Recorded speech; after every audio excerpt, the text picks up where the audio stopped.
Cancel से चलेगा काम? कैसे?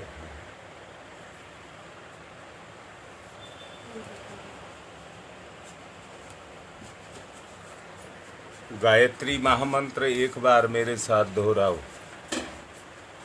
ओम भूर्भुवः स्वः तत्सवितुर्वरेण्यं भर्गो देवस्य धीमहि धियो यो नः प्रचोदयात्। आज बात करेंगे चित्त की वृत्तियों को किस तरह से निरुद्ध किया जाए, उनमें किस, यहाँ समझ लेना, चेतना को अगर दबाया गया तो खुला छूटते के साथ ही उल्टा प्रहार करेगी। रबड़ को खींचा जाता है, अगर टूट जाए या छूट जाए तो दूसरे हाथ में जाकर के अपना वार करती है। सांप के फण को अगर दबा लिया जाए और किसी तरह से वो छूट जाए तो उल्टा जाकर के डंक मारता है, काट खाता है, जहर चढ़ा देता है। बर एक छोटा सा जीव है, उड़ने वाला छोटा सा जीव है। सारंग मक्खी जिसको डार सेटा बोलते हैं, उसका शरीर 3 पौने इंच का है, केवल पौने इंच का, इससे बड़ा नहीं होता। पर कभी छेड़ करके देखो, उसकी भयंकरता देखते ही बनती है। गांव में जानते होंगे डार जिसको बोलते हैं, वो कितनी भयंकर होती है। इसी प्रकार मनुष्य की चित्तवृत्तियां, जिनका सामान्य अवस्था में ना तो कोई स्वत्व दिखाई पड़ता है ना उनका कोई महत्व है, समझ नहीं पाता है आदमी उसको अपने आप में, परंतु आदमी का उस पर नियंत्रण भी नहीं होता है और वो व्यक्ति को कुचलती रहती है। चुपचाप आदमी उसको सहता रहता है, चुपचाप आदमी उसको सहता रहता है। मूल्य महत्व का नहीं है, पर जब इनको कुचला जाए और नियंत्रित किया जाए और उसको अभ्यास में लाया जाए, जब ये किया जाता है तो इनकी भयंकरता देखते ही बनती है। बहुत अच्छे से समझ लेना, राक्षसी सुरसा जिसको कहते हैं, उसके अनेक रूप है। बड़ी वाक्पटु होती है, जाल में फंसाती है। सुरसा की बात कह रहा हूं, हनुमान जैसे को नहीं छोड़ा। परंतु मैं ये कह रहा हूं, जैसे वो राक्षसी जिसको मैंने सुरसा कहा है, वो और कोई नहीं है, वो और कोई नहीं है, हमारी वृत्तियां हैं, हमारी वृत्तियां हैं, चित्त वृत्तियां हैं, जो मनुष्य को तरह तरह के प्रलोभनों में फंसाती रहती है, डराती रहती है और ऐसी प्रलोभन हमको देती रहती हैं। हर वक्त प्रलोभन अपने अंदर से देखेंगे, हमारी चेतना पर जो इच्छाएं हर वक्त भड़कती रहती हैं, वो कुछ भी नहीं है, वो वही है जिसको सुरसा कहते हैं। और कहा जाता है ऊंट के मुंह में जीरा, ऊंट के मुंह में जीरा, ये इतनी लुभावनी होती हैं कि प्रलोभनों की पूर्ति होती है तो ऊंट के मुंह में जीरा दिखाई देता है, पूर्ति नहीं हो पाती। मैं फिर से कहता हूं, जब ऊंट के मुंह में जीरा होता है तो ये धमकाती भी है, लुभाती भी है,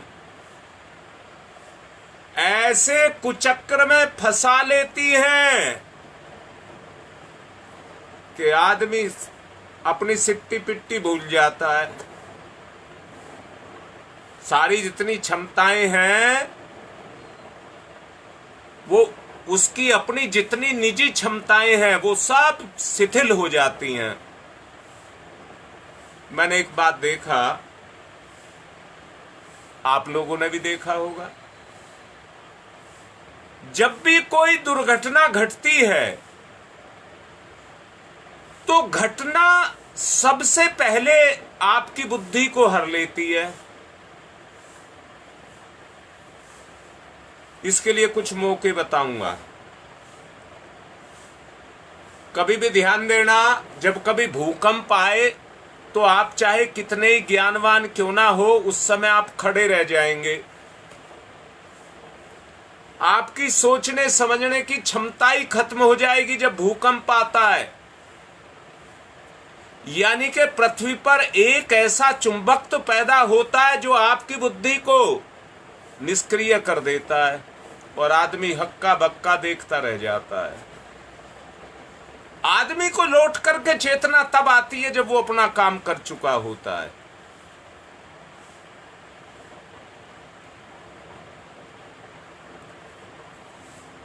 आदमी को बिजली पकड़ ले तो जोर का झटका लगे,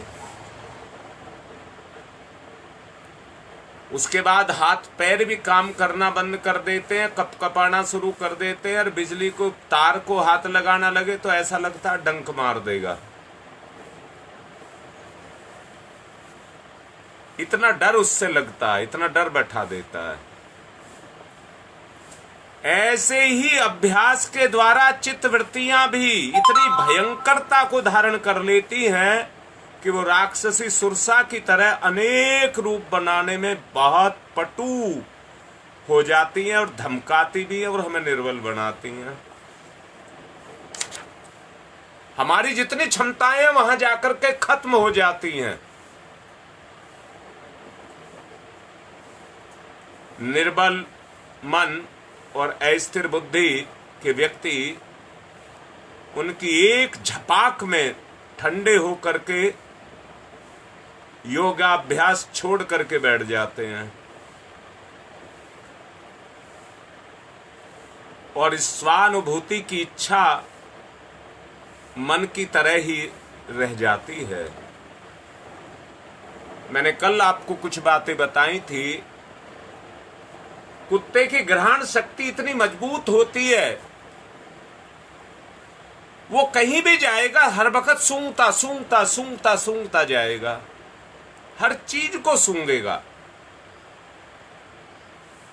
और उसकी ग्रहण शक्ति नहीं होती है, उसी से उसकी बुद्धि जुड़ी हुई होती है और उसी से वो सबको पहचानता है,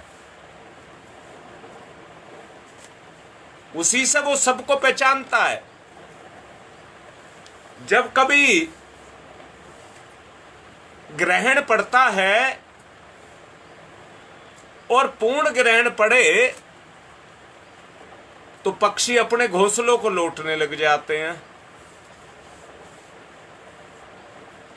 जोर की बरसात हो तो सांप पेड़ पर चढ़ जाता है। पहले से पता लग जाता है उन्हें। बरसात का मौसम आया हुआ देख करके चींटियां अन्न के दाने इकट्ठा करना शुरू कर देती हैं। भगवान ने इतनी अकल उनको दी है, बाकी समय अन्न नहीं इकट्ठा करती हैं, पर जब चौमासा आता है तो अपने भविष्य की चिंता में वो अपने लिए अन्न के दाने बटोरना शुरू कर देती है। मैं भी आपसे यही कह रहा हूं।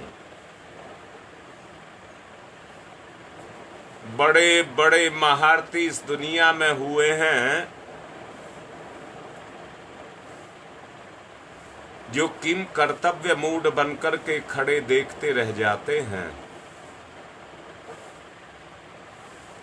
अर्जुन जैसे महारथी को भी ये बोलना पड़ा जिसके साथ साक्षात रूप में भगवान हर वक्त रहते थे, या कहिए वो भगवान के साथ हर वक्त रहता था, महारथी था, परंतु उसको भी ये कहना पड़ा भगवान ये मन बड़ा चंचल है, मस्तिष्क को मथ डालता है, ये बड़ा बहुत दृढ़ है, आदमी कितना ही शक्तिशाली हो, उसकी सारी शक्ति को निचोड़ करके रख देता है। इसलिए इसको वश में करना बहुत आसान नहीं है, बस में करना बहुत आसान नहीं। परंतु मैं आप लोगों से एक बात को कह रहा हूं, हाथ उठा करके कह रहा हूं, एक बात को कह रहा हूं, अभ्यास को मत छोड़ना। निरंतर चिंतन और अभ्यास, बहुत अच्छे से फिर से कह रहा हूं, जो आदमी आत्मिक अनुशासन को जितना पालन करेगा, किसी का नहीं कह रहा, जो अंतर आत्मा कह रही है उसको माने और उसी को अभ्यास में लाए। उसको कोई गिरा नहीं सकता। मैं कह रहा हूं गिरा हुआ है, उठना शुरू हो जाएगा। ये नहीं कह रहा गिरेगा नहीं, गिर भी गया तो ज्यादा संभलेगा और उठता चला जाएगा। केवल केवल केवल एक ही चीज है, जो व्यक्ति जितना संकल्पवान है, मेरा मतलब फिर से क्लियर कर रहा हूं, संकल्पवान उसको मत कहना जो संकल्प को तोड़ते नहीं है, उनके बारे में नहीं कह रहा हूं। फिर दोबारा से कह रहा हूं, जिसने मन को ऐसा दबोच लिया जैसे सांप के फन को दबोच लेते हैं, फिर तो भाई सांप का मर के ही पीछा छूटेगा नहीं।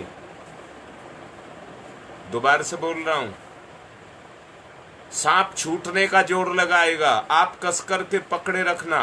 वो छूटने का जोर लगाएगा, आप कस करके पकड़े रखना। भाई मैंने पकड़ा तो नहीं है सांप, पर देखा है पकड़ते हुए।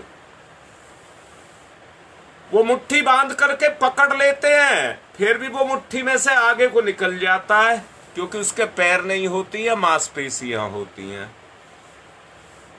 वो अपनी मांसपेशियों को चलाता है। बाहर से आप उसको कितना ही पकड़ लीजिए, कितनी जोरों से पकड़ लीजिए, वो स्लिप होकर के निकल जाएगा आगे, क्योंकि उसकी मांसपेशी चलती है, उसके पैर नहीं चलते हैं, इसलिए वो पकड़ में नहीं आता।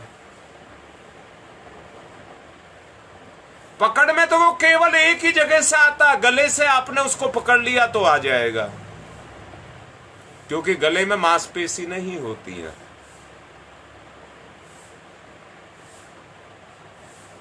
इसलिए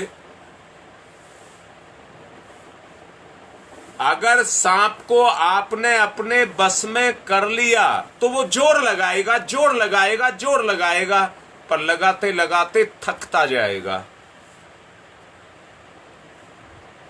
और थकान जब उसको आ जाएगी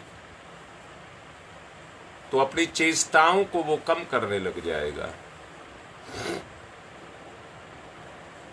अपनी चेष्टाओं को कम करने लग जाएगा। तुम ये सोचते हो मन को कुचल दोगे, कुचल लो, मरेगा नहीं और भयंकर हो जाएगा।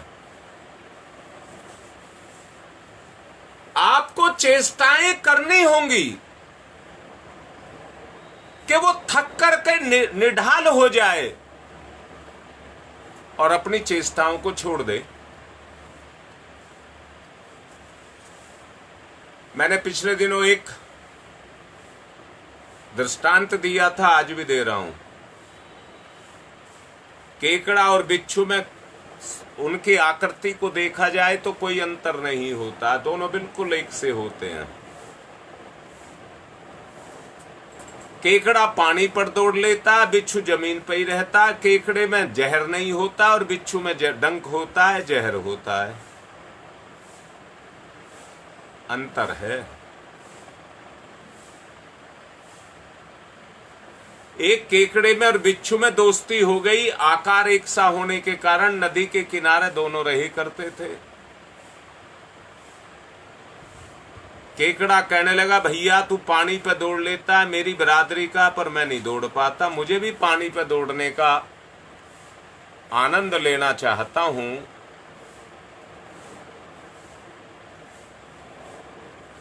मुझे भी पानी पर दौड़ा दो, अपनी पीठ पर बैठा करके पानी पर दौड़ा दो।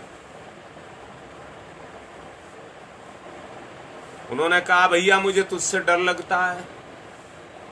यूं मेरे से क्यों डरता है, हम तो दोनों एक बिरादरी के हैं। यूं ना बिरादरी के तो एक के हैं, परंतु तेरे डंक लगाए, मैं तुझसे नहीं तेरे डंक से डरता हूं।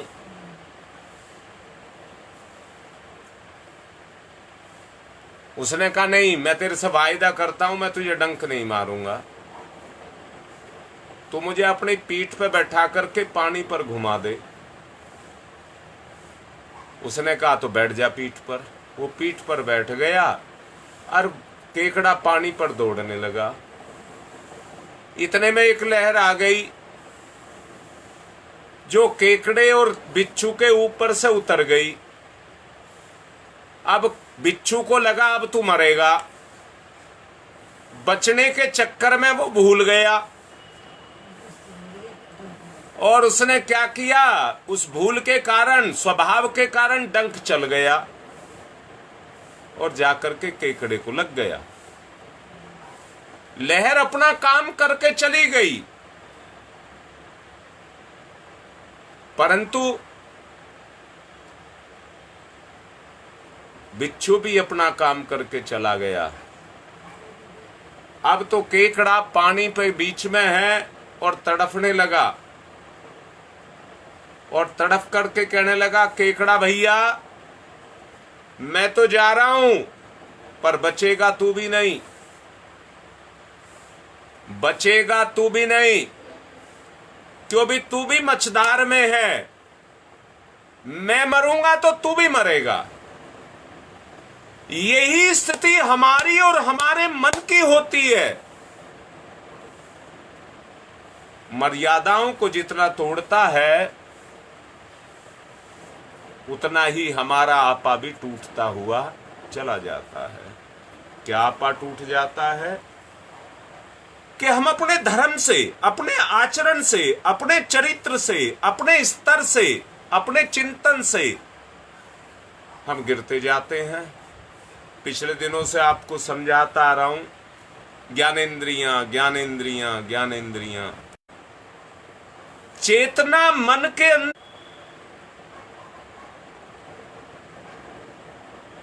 परंतु बिच्छू के डंक की तरह से वो भयभीत रहने के कारण, शंकाशील रहने के कारण अपने डंक हमको मारती रहती है,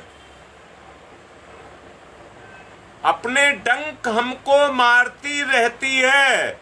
इसलिए मैंने आपसे कहा है, केवल केवल केवल योगाभ्यास ही एक रास्ता है जिसको अपना करके आप इस बुराई से अपना पीछा छुटा सकते हैं।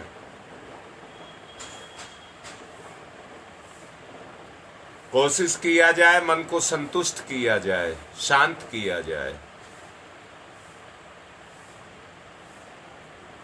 ये एक ऐसी जलन है, एक ऐसी खुजली है, एक ऐसा कहिए प्रभाव है, जैसे दाद में खुजली लगती है, एक बार छू दो तो पाड़ देने का मन करता है। चेतना शांत है,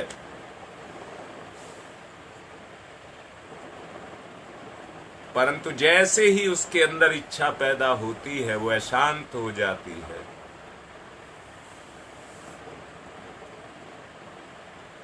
कठिनाइयां कुछ भी हो सकती हैं, कुछ दिन की भी हो सकती हैं, शुरुआत भी हो सकती हैं और अभ्यस्त भी हो सकती हैं। यदि अभ्यास को बंद ना किया जाए और अनुकूल आचरण किया जाए, तो प्रयास किया जाए, तो परिवर्तन आपको दिखने लग जाएगा। परिवर्तन आपको दिखने लग जाएगा।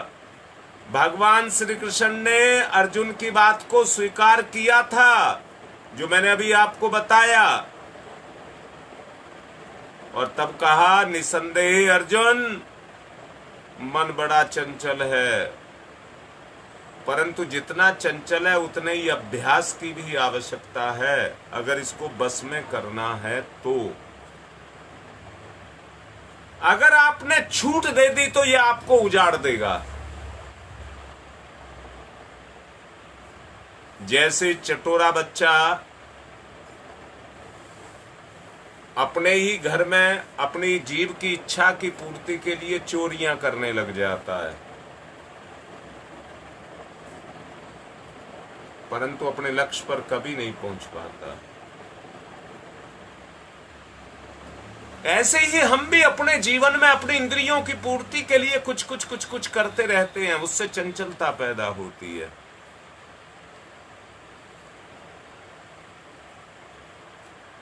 निसंदेह मन बड़ा चंचल है, पर निरंतर अभ्यास से बस में आ जाता है। योग एक लंबी अवधि का अभ्यास है, जो देर तक उसमें स्थिर रह जाता है वही अंतिम सिद्धि तक पहुंच पाता है। ये सबसे पहले ही मन में बिठा लेने की, यानी कि इस बात को बिठा लेने की आवश्यकता है।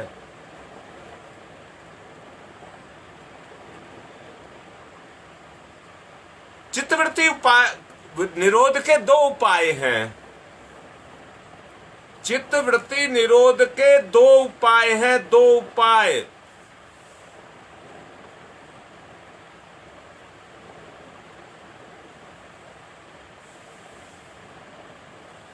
और दो उपाय कौन से हैं?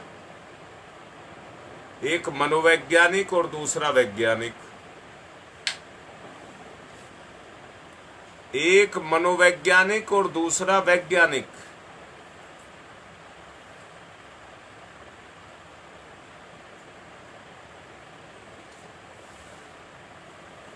प्रथम प्रकार के सभी उपाय मानसिक हैं। उसमें अपने मन को ही इस बात के लिए राजी किया जाता है कि वो अपने आप संसार की क्षण भंगुरता को अनुभव करे, यानी कि जो कमी है उस कमी को खुद ही महसूस करे।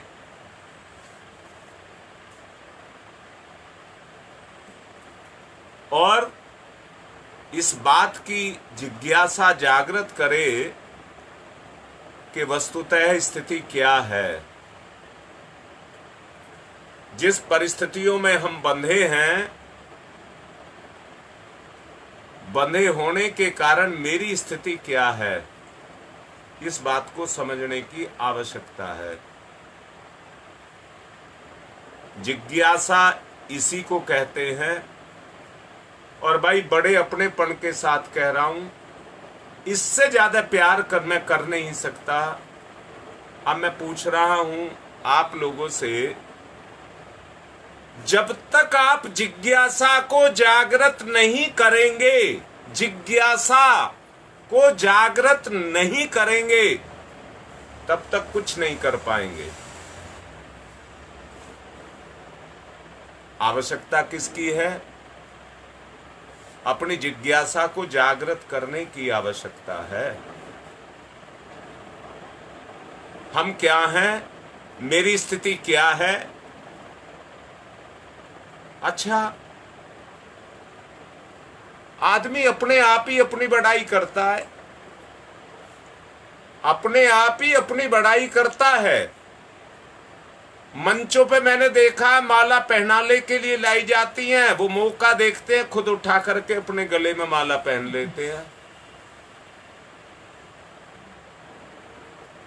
कोई उनको कहता नहीं है, ना बोलना आता है, माइक पकड़ने की कोशिश करते हैं और बोलने की कोशिश करते हैं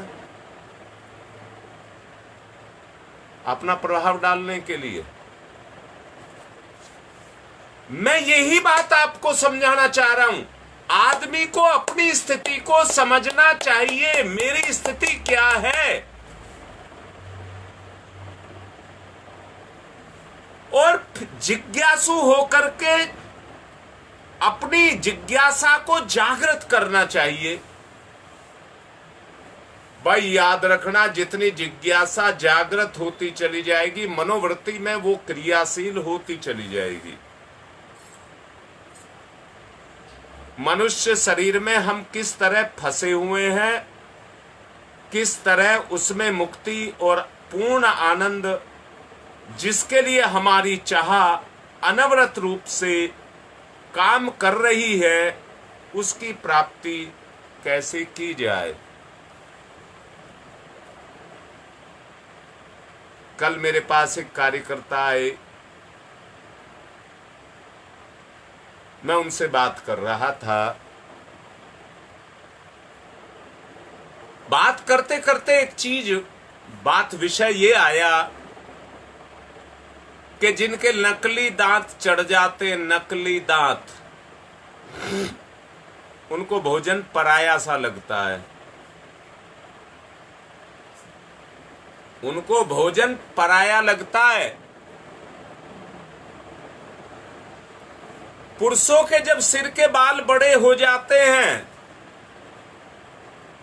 तो ये भी काटने लग जाते हैं और अटपटे हो जाते हैं। अपने आप चला जाता है कटवाने के लिए, परायापन पैदा हो जाता है। ऐसे ही जब आदमी अपनी जिज्ञासा को जागृत करता है और ये समझता है कि वास्तव में मेरी स्थिति क्या है, अपनी जानकारी को लेता है, अपने आप को समझता है,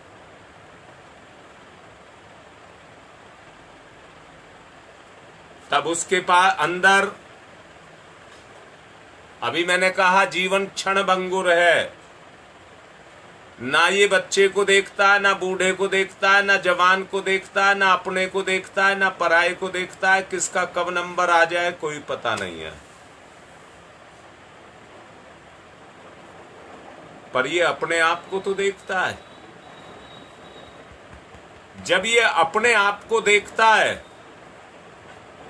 अपनी वास्तविकता को समझता है, और समझने के बाद जब उस पर अपनी प्रतिक्रिया को करता है, जो मैंने कहा जिज्ञासा को जागृत करना,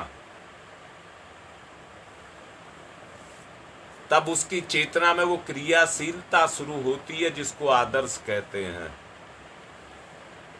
बहुत आदमियों को मैंने कसम खाते हुए, संकल्प लेते हुए देखा है। प्रवचन सुनकर के उनके मन में भी आता है ये काम तो बस आज से शुरू ही कर देना चाहिए, वो कल से भी नहीं कहते। पर जब वो करने पर आते हैं और 2-4 दिन कर लेते हैं तो जो खड़ा होता है वो धीरे धीरे ठंडा हो जाता है। फिर चोरी से, चुपके से बच करके उस संकल्प को तोड़ने लग जाते हैं, छोड़ने लग जाते हैं। याद रखना, अभ्यास के द्वारा जो संकल्प को पालते हैं, अभ्यास के द्वारा जो संकल्प को पालते हैं और अनवरत रूप से उस पर क्रियाशील रहते हैं, वास्तव में उन्हीं को योगी कहा जा सकता है। जिंदगी का पूर्ण आनंद, जिंदगी का पूर्ण आनंद और जीवन की मुक्ति दोनों साथ साथ जुड़े हैं, दोनों साथ साथ जुड़े हुए हैं। मुक्ति भी पाओगे तो आनंद भी पाओगे और आनंद पाओगे तो मुक्ति भी पाओगे।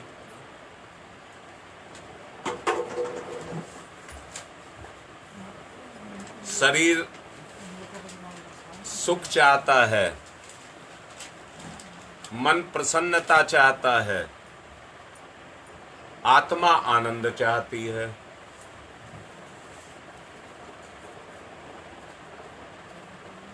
आत्मा आनंद चाहती है। पर एक बात बताओ, क्या सुख आसमान से बरसता है? निकम्मेपन को ही सुख कहते हैं आज की परिभाषा में। निकम्मापन सुख, निष्क्रियता, अपनी चेतना की निष्क्रियता। अब जरा तोल करके देखो जो शब्द बोला है। ऐसी कौन सी चीज है कि परिश्रम के बाद वो हमको ना मिले? ढूंढ करके देखो। पर जब आदमी सुख भोगी हो जाता है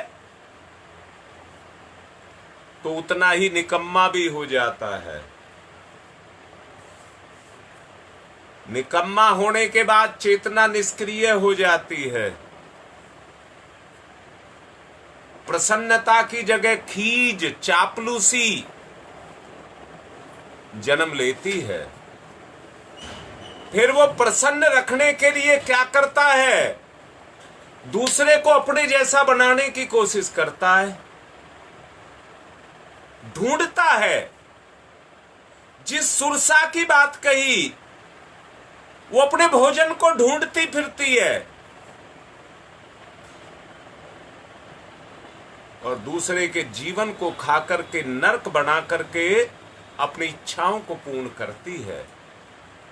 शराबी, नशेड़ी, भंगेड़ी, ये जितने भी होते हैं वो नए नए बच्चों को बिगाड़ते हैं, अपना मोहरा बनाते हैं और उन्हें अपने दाव पेचों में फंसा लेते हैं।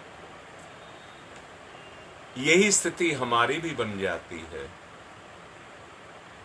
प्रसन्नता के बदले में वहां व्यक्ति के अंदर चापलूसी बढ़ती है, खिन्नता बढ़ती है। चापलूसी करता है तो खिन्नता बढ़ती है और आदमी कैसा हो जाता है? एक उस स्वरूप में जाकर के ढल जाता है, एक उस स्वरूप में जाकर के ढल जाता है। आवश्यकता इस बात की है, शरीर सुख चाहता है, हमें किसी के बलबूते पर सुख नहीं लेना, अपने पुरुषार्थ से सुख लेना है। किसी की चापलूसी, अनुनय विनय करके हमें किसी से कुछ नहीं चाहिए। ये मन की अवस्था है, मन की अवस्था है। अपने भगवान से कहें कि मुझे तेरा खाना नहीं है, मुझे तेरा करके देना है। मैंने खाने के लिए जन्म नहीं लिया है, मैंने कुछ करने के लिए जन्म को लिया है। विपत्तियां आएंगी, रुकावटें आएंगी, रास्ते को रोकेंगी, आपकी अग्नि परीक्षा होगी। मैं कल भी समझा रहा था, अगर किसी को प्रमाण देना हो तो परीक्षा के बगैर कैसे दिया जाए? परीक्षा के बगैर किसी का मूल्यांकन कैसे किया जाए? इसलिए परीक्षार्थी को ही सर्टिफिकेट मिलते हैं। दूसरा कह रहा हूं, फीस जमा करके परीक्षा में बैठ जाए, लिखे कुछ नहीं तो सर्टिफिकेट तो मिलेगा पर फेल का मिलेगा। इसलिए करने वाला ही, उसका मूल्यांकन क्या है, आपने कितना किया है, वही आपका मूल्यांकन है। इसलिए दूसरों के भरोसे सुख भोगने की बात ना करें, दूसरों के भरोसे सुख भोगने की बात ना करें, अपने बलबूते पर करें, अपने बलबूते पर करें। और यही मैंने आपको समझाने का प्रयास किया है कि हमारी कमजोरियां, बल की बात मैंने कही, मैंने वो डारसेटा जो मधुमक्खी होती है, गांव में देसी भाषा में डार भी बोलते हैं उसको, कितनी भयंकर होती हैं। आकार में छोटी भी हो तो बुराइयां हमारे जीवन को खा करके खत्म कर देती हैं। इसलिए अभ्यास की बात आपसे कही जा रही है। मुझे आज 2 संस्कार भी कराने हैं। एक बिटिया रोशनी लिख रही है मेरा भी संस्कार होगा। मुझे तो 2 का पता है। गांधीनगर से ज्योति,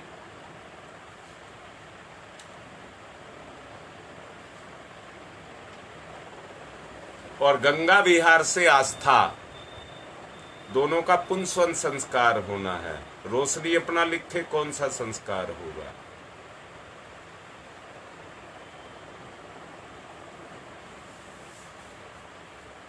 यज्ञ की तरफ को चल रहे हैं, फिर संस्कार कराएंगे।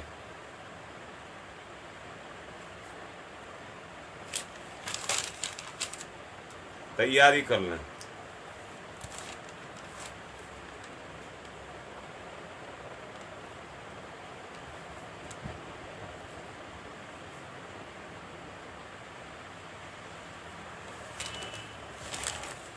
पवित्रीकरणम,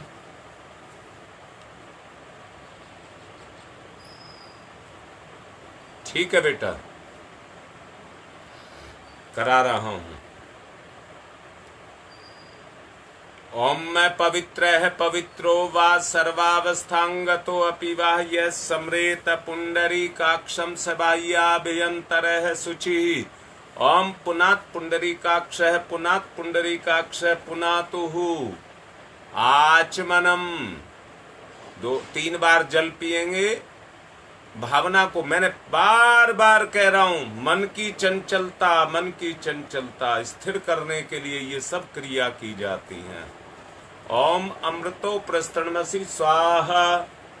ओम अमृता पिधानमसि स्वाहा। ओम सत्यम यश श्रीरमय श्री श्रीयताम स्वाहा। 5 उंगलियां गीली करके चोटी को छुइए। ओम चिद्रूपिणी महामाई दिव्य तेज समन्विते तिस देवी शिखा मध्य तेजो वृद्धिम कुरुष्यमेव। इंद्रियों को बस में करेंगे। ओम वांग में आशय अस्तु। ओम नशोर में प्राणवस्तु। ओम अक्षणोर में चक्षुरस्तु। ओम कर्णयोर में श्रोत्रमस्तु। ओम बाहोर में बलमस्तु। ओम उर्वोर में ओजुअस्तु। ओम अरिष्टानि मंगानि तनुस्तन्वा में सहसंतु पृथ्वी पूजनम। ओम पृथ्वी त्वया धृता लोका देवी त्वं विष्णुना धृता त्वं च धार्यमां देवी पवित्रं कुरु चास्मनम्।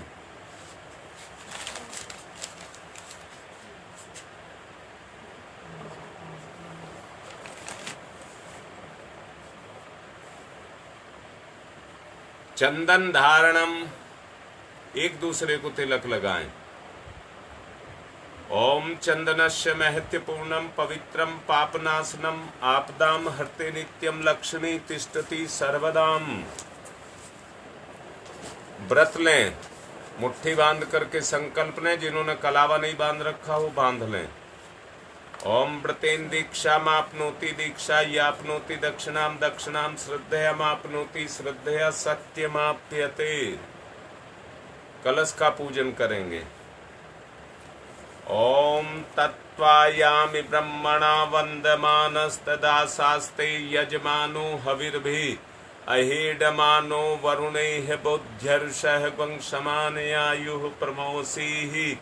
ओम मनोरजूतिरजुसतामाजस्य बृहस्पतिर्यज्ञमिमं तनोत्वरिष्ठं यज्ञवंशमिमं दधातु विश्वे देवास इहमादयन्ताम्। ओम प्रतिष्ठः। ओम वरुणाय नमः। आवाहयामि स्थापयामि ध्यायामि ततो नमस्कारं करोमि।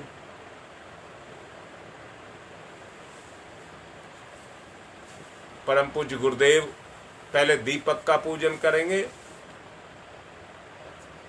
गुरुर्ब्रह्मा गुरुर्विष्णु गुरुरेव महेश्वर गुरुरेव साक्षात् परमं तस्मै श्री गुरुवे नमः। अखंड मंडलाकारं व्याप्तं येन चराचरं तत्पदं दर्शितं येन तस्मै श्री गुरुवे नमः। मातृवत्र लालयित्री च पितृवत्र मार्गदर्शिका नमस्तु गुरु सत्ताई श्रद्धा प्रज्ञायुताश्च। ओम श्री गुरुवे नमः। आवाहयामि स्थापयामि ध्यायामि ततो नमस्कारं करोमि। माँ गायत्री का आवाहन। आयातु वरदे देवी त्र्यक्षरे ब्रह्मवादिनी गायत्री छंदसाम माता ब्रह्मयोनिर नमस्तुते। ओम श्री गायत्र्यै नमः। आवाहयामि स्थाप्यामि ध्यायामि ततो नमस्कारम करोमि। हाथ जोड़ वो एक साबुत पुष्प लीजिए, देव शक्तियों का पूजन करिए। ओम सर्वेभ्यो देवेभ्यो नमः। आवाहयामि स्थाप्यामि आसनम समर्पयामि। बूंद बूंद करके 4 बूंद जल चढ़ाएंगे। पाद्यम समर्पयामि, अर्घम समर्पयामि, आचमनम समर्पयामि, स्नानम समर्पयामि। कलावे के 2 टुकड़े चढ़ाएं। वस्त्रम समर्पयामि, दूसरा यज्ञोपवीतम समर्पयामि। तिलक करें। गंधम विलेप्यामि, अक्षतानि समर्पयामि, पुष्पाणि समर्पयामि, धूपम माग्रयापयामि, दीपम दर्शयामि, नैवेद्यम निवेदयामि, तांबूल पुंगिफलानि समर्पयामि, दक्षिणाम समर्पयामि, सर्वाभावे अक्षतानि समर्पयामि।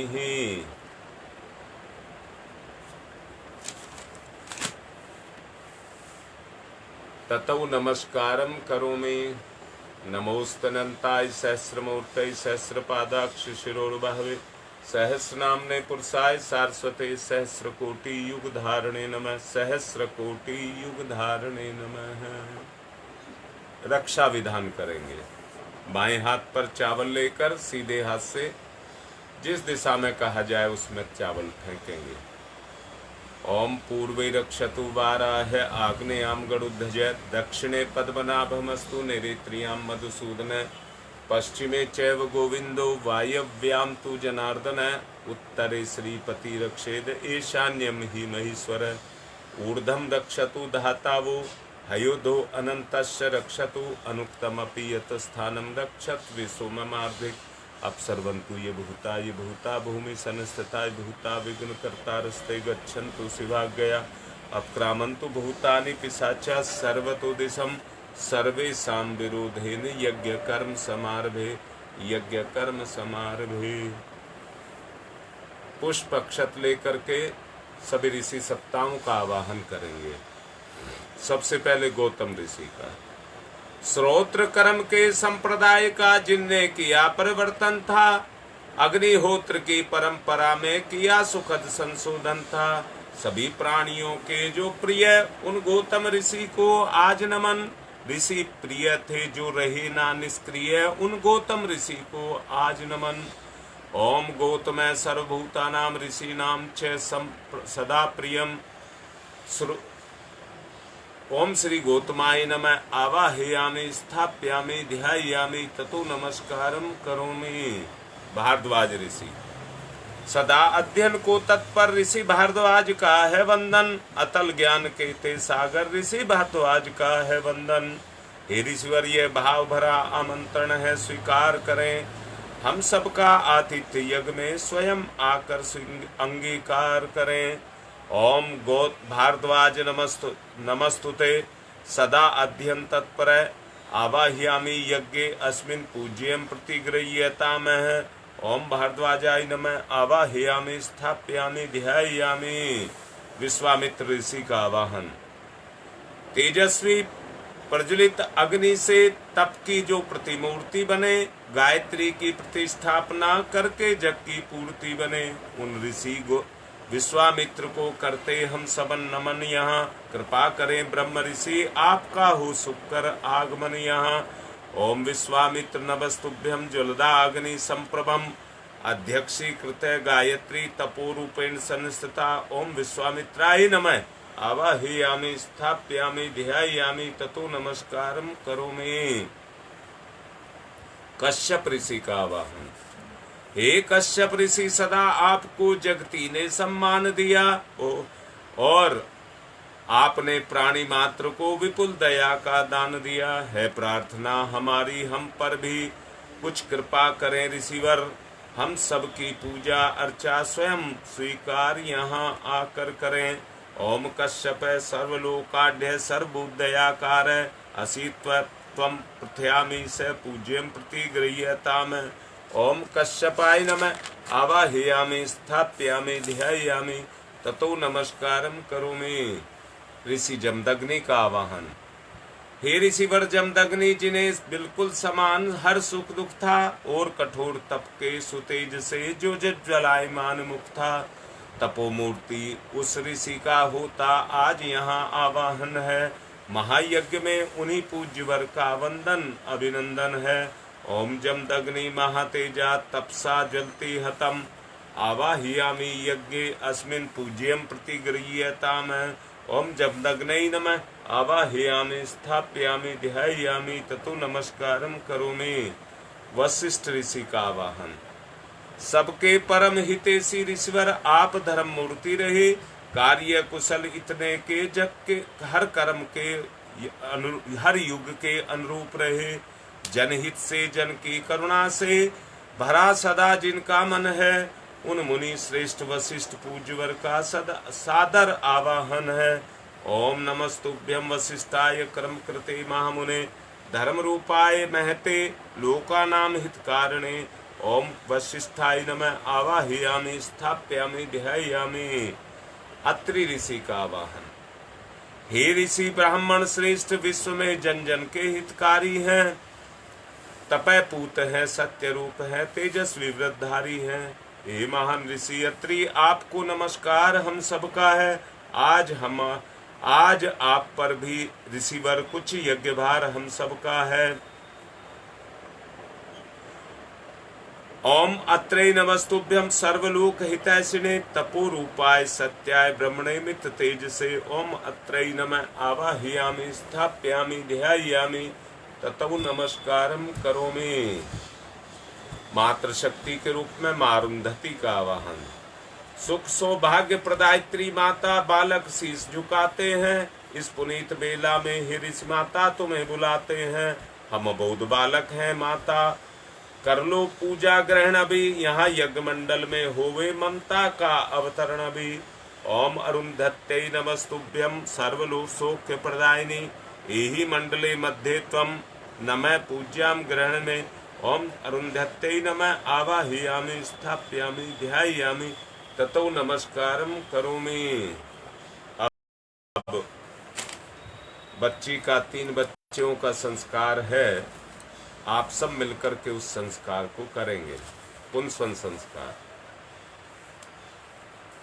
गर्भस्थ शिशु के समुचित विकास के लिए इस संसार में इस संस्कार की आवश्यकता है। जैसा पहले ऑडियो वीडियो के द्वारा शिशु निर्माण की बात सुयोग्य मात्र शक्ति के द्वारा समझाने का प्रयास किया गया है, उसको अनुभव में लाया जाए, जिससे वो भावना में क्रियाशील हो सके। 16 संस्कारों में गर्भाधान भी एक संस्कार होता है, परंतु आज की परिस्थितियों में उसे संभव नहीं माना जा सकता। इसलिए इस संस्कार को गर्भ सुनिश्चित होने के 3 महीने के उपरांत मान लिया, मतलब 3 महीने के पूरे होते होते मान लिया जाता है। ये संस्कार 3, 6 2 बार महीने में किया जाता है, पर 3 महीने से 10 दिन पहले और 6 महीने से भी 10 दिन पहले किया जाता है। बच्चा अपने आकार को सुनिश्चित कर लेता है, इसलिए आकार में वो ठीक तरह से रहे और उसके बाद अपना पूर्ण विकास कर लेता है, उसमें भी वो पूर्णतया उसके अनुशासन में बंद करके रहे। 3 औषधियां पीस करके आपने ली हैं। बट वृक्ष विशालता और दृढ़ता का प्रतीक है, धीरे धीरे बढ़ता है, धैर्य रखता है। उसकी जटाएं जड़ बनती जाती हैं और वो अपना विस्तार करता जाता, मजबूती से पकड़ता भी है, इसलिए दुनिया का कोई भी तूफान उसको नहीं उखाड़ता। गिलोय में ऊपर चढ़ने की प्रवृत्ति है, लिपटने की प्रवृत्ति है। यानी कि गिलोय में गुण है कि बुराई को अपने ऊपर क्रियाशील नहीं होने देती, दुष्टता, मूढ़ता, कुविचार, दुर्भाव के रूप में परिवार में परिवारी के ऊपर चढ़े रहते हैं, उनको हटा करके शरीर को पुष्ट, प्राण की ऊर्जा की अभिवृद्धि और सत्पदवर्षियों के पोषण की सामर्थ्य पैदा की जाए। इसलिए गिलोय पीपल देव योनि का माना गया है, इसलिए देवत्व के परमार्थ के संस्कार उसमें सन्निहित हों, उनका वर्ण करें, धारण करें और विकास करें। कटोरी को बेटा हाथ में ले लीजिए, जोर से सूंघना और मंत्र के साथ ही उसको पी जाना। ले लीजिए। सभी जितने भी परिजन हैं वो कामना करेंगे, बच्चे के अंदर देवत्व का जागरण किया जा रहा है और बिटिया में वो सामर्थ्य पैदा की जा रही है। ओम अदभ्य संवर्त पृथ्वी रसाश्च विश्वकर्मण सर्वाताग अग्रे त्वाष्टा तस्य त्वाष्टा विदुत्तमेति तन्मर्तस्य देवता जानामग्रे। अब गर्भ का पूजन ये कोई कौतुक नहीं है, बड़ी जिम्मेदारी है, और बड़ी जिम्मेदारी को जिम्मेदारी मानकर के ही उसका वजन उठाने के लिए मानसिक तैयारी को करना पड़ता है।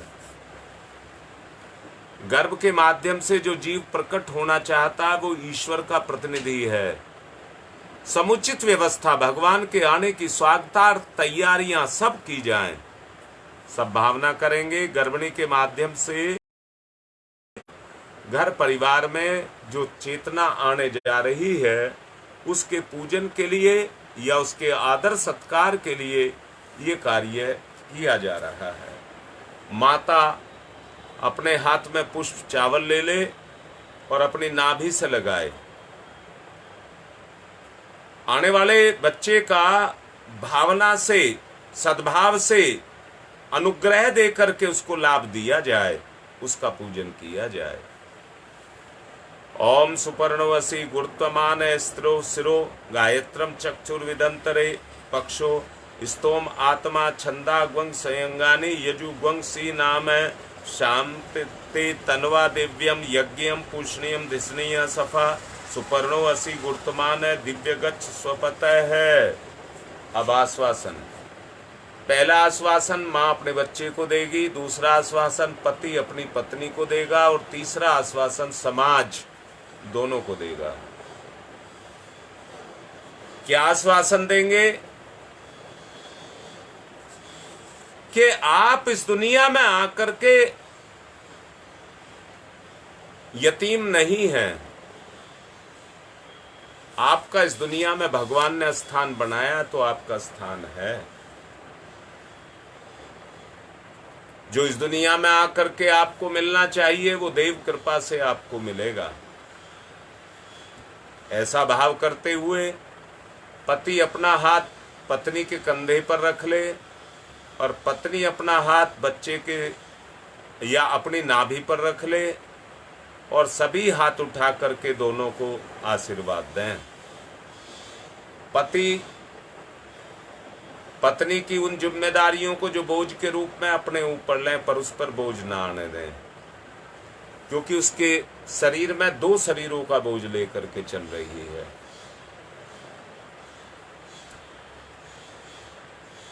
ओम यत्ते सुसी में हृदय हितमंत प्रजापतौ मन्ये मा अहम द्विमासम महाम पुत्र मगानम। अब अग्नि स्थापना करेंगे और आहुति देंगे।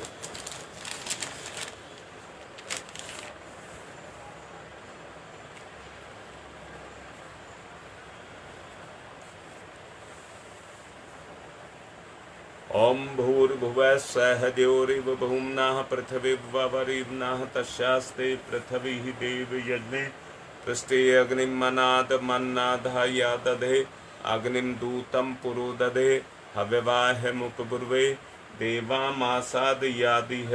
ओम अग्नये नमः। अग्निम आवाहयामि स्थापयामि ध्यायामि ततो नमस्कारं करोमि।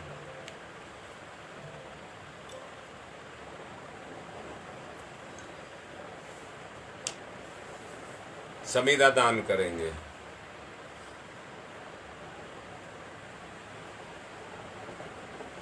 समिधाग्निम दुवशत धृतै बोध्यता तिथिम आस्मिन हव्य जुहोतनै स्वाहा।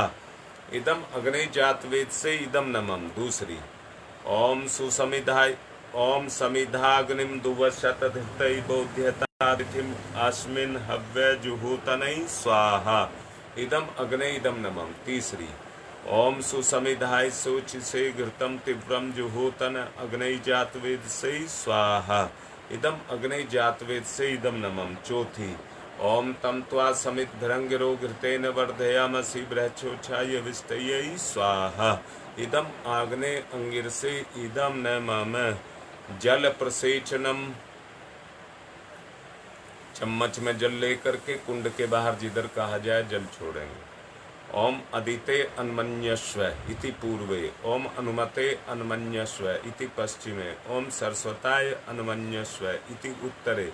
अब दक्षिण से चारों तरफ। ओम देव सवितः परशुव परशुव यज्ञपतिम भगाय दिव्यो गंधर्व केतपुः केतम न पुनातु वाचस्पति ही वाचम न स्वदतु।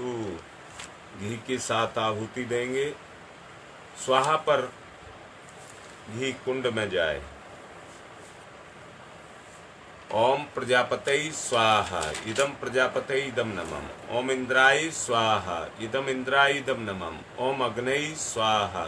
इदम अग्नये इदम नमः। ओम सोमाय स्वाहा। इदम सोमाय इदम नमः। ओम भूः स्वाहा। इदम अग्नये इदम नमः। भुवः स्वाहा। इदम वायवे इदम नमः। ओम स्वः स्वाहा। इदम सूर्याय इदम नमः। गायत्री मंत्राहुतिः। ओम भूर्भुवः स्वः तत्सवितुर्वरेण्यं भर्गो देवस्य धीमहि धियो यो न प्रचोदयात् स्वाहा। इदम गायत्रे इदम नमः। ओम भूर्भुवः स्वः तत्सवितुर्वरेण्यं भर्गो देवस्य धीमहि धियो यो न प्रचोदयात् स्वाहा। इदम गायत्रे इदम नमः। ओम भूर्भुवः स्वः तत्सवितुर्वरेण्यं भर्गो देवस्य धीमहि धियो यो न प्रचोदयात् स्वाहा। इदम गायत्रे इदम नमः। ओम भूर्भुवः स्वः तत्सवितुर्वरेण्यं भर्गो देवस्य धीमहि धियो यो न प्रचोदयात् स्वाहा। इदम गायत्रे इदम नमः। ओम भूर्भुवः स्वः तत्सवितुर्वरेण्यं भर्गो देवस्य धीमहि धियो यो न प्रचोदयात् स्वाहा। इदम गायत्रे इदम नमः। ओम भूर्भुवः स्वः तत्सवितुर्वरेण्यं भर्गो देवस्य धीमहि धियो यो न प्रचोदयात् स्वाहा। इदम गायत्रे इदम नमः। ओम भूर्भुवः स्वः तत्सवितुर्वरेण्यं भर्गो देवस्य धीमहि धियो यो न प्रचोदयात् स्वाहा। इदम गायत्रे इदम नमः। ओम भूर्भुवः स्वः तत्सवितुर्वरेण्यं भर्गो देवस्य धीमहि धियो यो न प्रचोदयात् स्वाहा। इदम गायत्रे इदम नमः। ओम भूर्भुवः स्वः तत्सवितुर्वरेण्यं भर्गो देवस्य धीमहि धियो यो न प्रचोदयात् स्वाहा। इदम गायत्रे इदम नमः। ओम भूर्भुवः स्वः तत्सवितुर्वरेण्यं भर्गो देवस्य धीमहि धियो यो न प्रचोदयात् स्वाहा। इदम गायत्रे इदम नमः। ओम भूर्भुवः स्वः तत्सवितुर्वरेण्यं भर्गो देवस्य धीमहि धियो यो न प्रचोदयात् स्वाहा। इदम गायत्रे इदम नमः। ओम भूर्भुवः स्वः तत्सवितुर्वरेण्यं भर्गो देवस्य धीमहि धियो यो नः प्रचोदयात् स्वाहा। इदम गायत्रे इदम नमः। जिन 3 बेटियाओं का संस्कार हुआ है उनके लिए 3 विशेष आहुति हमको देनी है। यज्ञ में पोषक तत्व सात्विक पदार्थ खीर के रूप में आहुति डाली जाएगी, जिसके कारण अंतःकरण में दूध की तरह श्वेत कलुषित भावों का संचार करे। दूध में घी समाया है, अपने चिंतन और आचरण में स्नेह को समाया रखा जाना चाहिए। गर्भिणी स्वयं भी तथा परिवार के सभी जन मिलकर के इनके पारस्परिक कहिए उत्थान के लिए ये विशेष आहुतियाँ दी जाएं। बेटा घी मिष्ठान लीजिए, घी और खीर लीजिए और विशेष आहुति दीजिए। ओम धाता ददासु से प्राचीन जीवात्म मुमुक्षताम वयम देवस्य धीमहि सुमतिम वाजनीवतै स्वाहा इदम धात्र इदम नमः। ओम धाता ददासु से प्राचीन जीवात्म मुमुक्षताम वयम देवस्य धीमहि धीमहि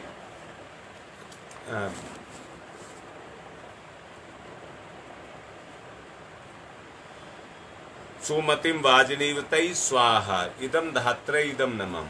ओम धाता ददासु से प्राचीन जीवात्म मुमुक्षताम वयम देवस्य धीमहि सुमतिम वाजनीवतै स्वाहा इदम धात्र इदम नमः। अब विशेष आहुतियाँ जिनको भी दिक्कतें हैं वो अपना डाल सकते हैं। जिनके नाम मेरे पास आ चुके हैं उनके लिए करवाने जा रहा हूँ। इलाहाबाद से मिथिलेश पांडे, उनके पैर में दिक्कत है और परिवार में भी दिक्कत है। उनके लिए अंकित के माता पिता और अंकित की अच्छे जीवन के लिए और स्वास्थ्य के लिए ये आहुति। बहपुरा भदोई से संजय, उनके परिवार के लिए, और उत्तराखंड से सुमिति और प्रणव के अच्छे दाम्पत्य जीवन के लिए, इटेरा से भदोई से शिवानी के अच्छे स्वास्थ्य के लिए, और किसी को भी दिक्कत है तो लिख दीजिए। ओम त्र्यंबकम यजामहि सुगंधिम पुष्टिवर्धनम उर्वारुकमिव बंधनान् मृत्योर्मुक्षीयमामृता स्वाहा इदम महामृत्युंजय इदम नमः। ओम त्र्यंबकम यजामहि सुगंधिम पुष्टिवर्धनम उर्वारुकमिव बंधनान् मृत्योर्मुक्षीयमामृता स्वाहा इदम महामृत्युंजय इदम नमः। ओम त्र्यंबकम यजामहि सुगंधिम पुष्टिवर्धनम उर्वारुकमिव बंधनान् मृत्योर्मुक्षीयमामृता स्वाहा इदम महामृत्युंजय इदम नमः। ओम पंचवक्राय विद्महे महादेवाय धीमहि तन्नो रुद्र प्रचोदयात् स्वाहा इदम रुद्रा इदम नमः। ओम पंचवक्राय विद्महे महादेवाय धीमहि तन्नो रुद्र प्रचोदयात् स्वाहा इदम रुद्रा इदम नमः। ओम पंचवक्राय विद्महे महादेवाय धीमहि तन्नो रुद्र प्रचोदयात् स्वाहा इदम रुद्रा इदम नमः। गंगा विहार से एक कार्यकर्ता है रमेश शर्मा, उनकी पिछले दिनों दुर्घटनाग्रस्त हो गए थे, उनके भी अच्छे स्वास्थ्य के लिए। ओम भास्कराय विद्महे दिवाकराय धीमहि तन्नो सूर्य प्रचोदयात् स्वाहा इदम सूर्या इदम नमः। ओम भास्कराय विद्महे दिवाकराय धीमहि तन्नो सूर्य प्रचोदयात् स्वाहा इदम सूर्या इदम नमः। ओम भास्कराय विद्महे दिवाकराय धीमहि तन्नो सूर्य प्रचोदयात् स्वाहा इदम सूर्या इदम नमः। सरोज के अच्छे स्वास्थ्य के लिए गंगा विहार से।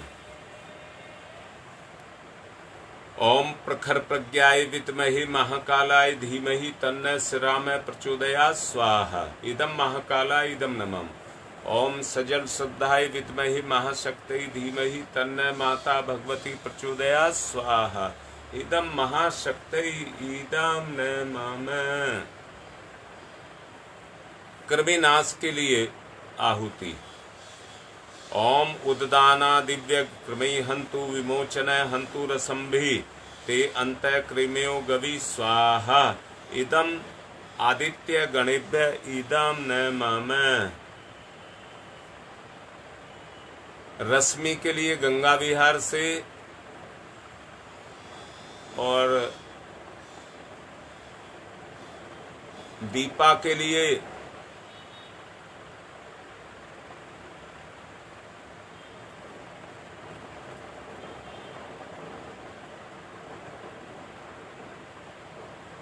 रश्मि की दादी नहीं रही, उनकी आत्मा की शांति के लिए। ओम शीर्षम शक्ति शीर्षमयम कर्णम शूलम विलोहितम सर्व शरीरम समनम ते रोगम बहिर्मत यामहि स्वाहा इदम सूर्याय इदम नमः। ओम अग्नये वैश्वनारः वैश्वैरमा देव्यै पाहि स्वाहा स्वाहा। इदम वैश्वनाराय इदम नमः। सृष्टिकृत होम है प्रायश्चित आहुति ही। घी में स्थान लेकर के ये आहुति देंगे भूल चूक के लिए। सभी जो भी गलतियां हमसे हुई हो उनके लिए क्षमा प्रार्थना। और याद रखना, क्षमा एक इतना बड़ा गुण है कि जो गलती करके क्षमा को मांग लेता है, उसकी जो गलती का प्रभाव है वो बहुत कम रह जाता है। इसलिए सुरुचि यानी कि अपनी रुचि के अनुसार उसमें पात्र, सुरुचि माने पात्र, उसमें घृत लेकर मीठा रख करके हम होमेंगे, परंतु साथ में भाव करेंगे कि मधुरता बनी रहे। ओम यदस्य कर्मणोत्यदिरिचम यादवान्यूनिमेहाकरम अग्निश्च सृष्टिकृत विद्यात् सर्वं सृष्टम सुहूतम करोतु मे।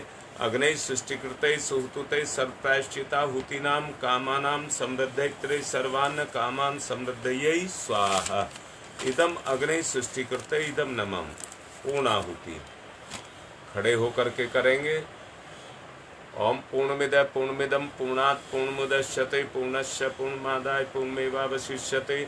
ओम पूर्णादर्वी परापत सुपूर्णा पुनरापत वसने विकर्णा वह ईस्मृजैवं सत्कृतौ स्वाहा। ओम सर्वं वै पूर्णगं स्वाहा। ओम सर्वं वै पूर्णगं स्वाहा। 1 चम्मच घी लेकर वसुधारा, घी की धार बांध करके छोड़ेंगे। ओम वसोः पवित्रमसि सतधारम वसो पवित्रमसि सहस्रधारम देवस्ता सविता पुनातु वसो पवित्रेण सद्धारेण सुक्वा काम दुक्षयै स्वाहा। आरती करेंगे। दीपक ले लेंगे आरती का और आरती करेंगे।